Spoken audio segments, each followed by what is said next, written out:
Some of you may not remember this, but back in August 2013, I put up a report on a national anthem sign-off that had subliminal messages in it that looked like the inspiration for the 1980s John Carpenter movie They Live.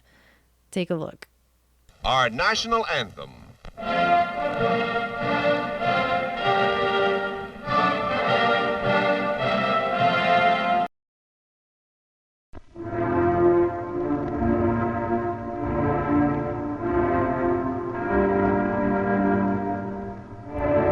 Did you see the letters change at the bottom? Let's watch it again in even slower frame-by-frame motion.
Now you can watch that whole entire video. It's up on our channel and I will put a link to it below.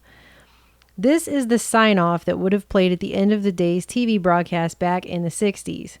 And it's been claimed that this clip was found lying around on a film reel at a local TV station out of Alabama. And it looks like it was part of a CIA-sponsored project into subliminal messages and mind control. Because as we know, MKUltra, which has now been declassified, was going on at that time. And it's specifically mentioned in the subliminal message. Now, other people have disputed this and say that the video is a hoax, but I've actually found some more information lending to the fact that it might be real. The first claim it's a hoax is based on the fact that it seems too on the nose that MKUltra and MK Naomi are specifically mentioned, because we now know that those were specific names of CIA mind control programs that were going on at that time.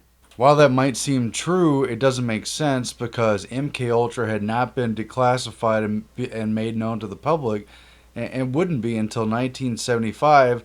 And moreover, people didn't have VCRs. Nobody was readily recording and replaying these things, so they wouldn't expect someone to catch it and look at it later.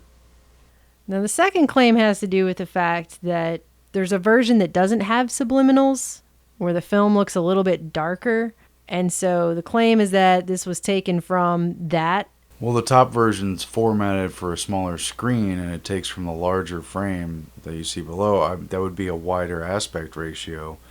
And whatever the larger version is would be the full film playing, and another version would be cropped, altered, and formatted. It doesn't make sense to say that the one with the subliminals came from the one without, because the one without has a narrower field of vision. When I originally put this report up, I actually had not researched the subliminal aspect of MKUltra as much as I have now because of the third reason people say it's a hoax, which has to do with the fact that subliminals just don't work, so why would they bother? But they did bother, and they definitely were looking into that.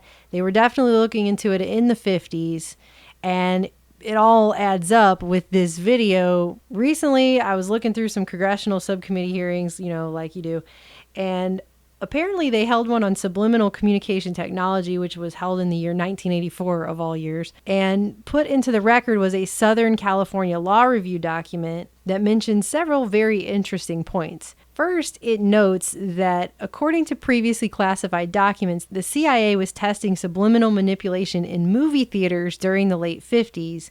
And in a document on these studies speculated that subliminal projection can be utilized in such a way as to feature a visual suggestion such as obey deleted.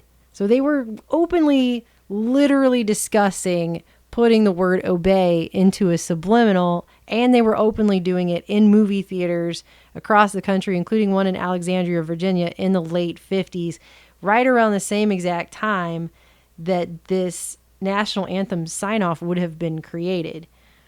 Obey deleted. What do you want to bet government was put in there? That is pretty spooky that they redacted who they told people to obey, but that there was a command to obey. It also says here that the Central Intelligence Agency has investigated the possibility of using subliminal communication to implant suggestions or commands to reduce a subject's resistance to hypnosis or to affect political outcomes. That's all stuff that's on record. And even this law review admits the extent of the CIA research is unknown. But they were saying obey something. They redacted whatever that was. I mean, people say that it's a hoax because subliminal messages don't work, so why would they do it anyway? And that's not even really the point. The point is that they were doing it at all in the first place. That's the point. But as far as it working or not working, obviously, this was still going on at least up until the 80s because Congress had a subcommittee hearing all about this.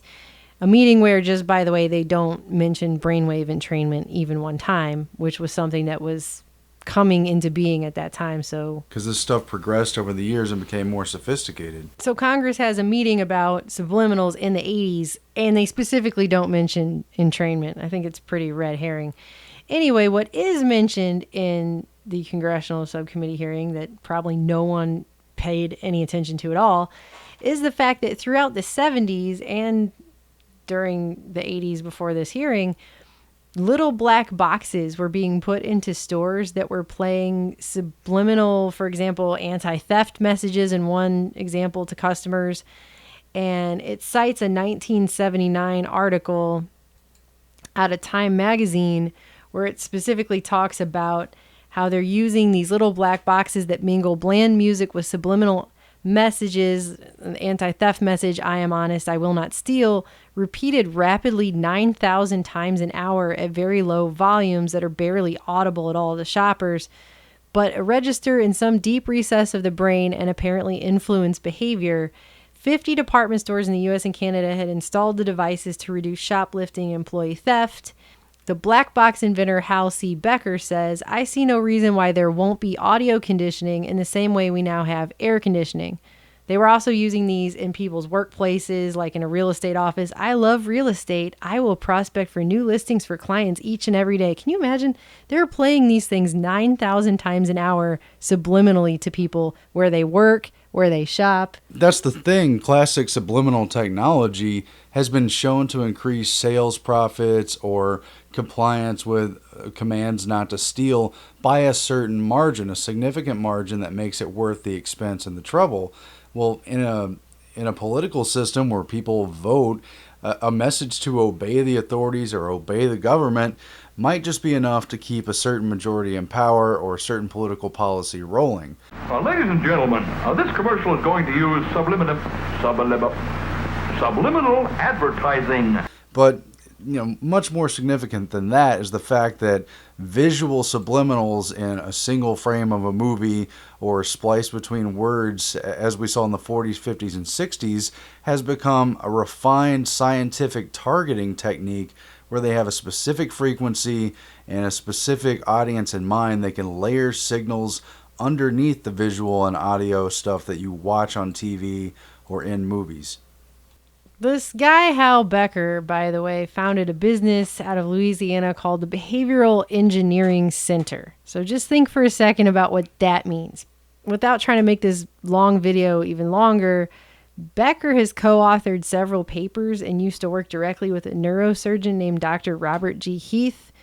Heath, in the 40s, was researching ergot with the Walter Reed Army Institute of Research, and by the 50s, he was doing psychosurgery and the implantation of electrodes to stimulate certain areas of a person's brain and control their moods and behavior using radio frequency.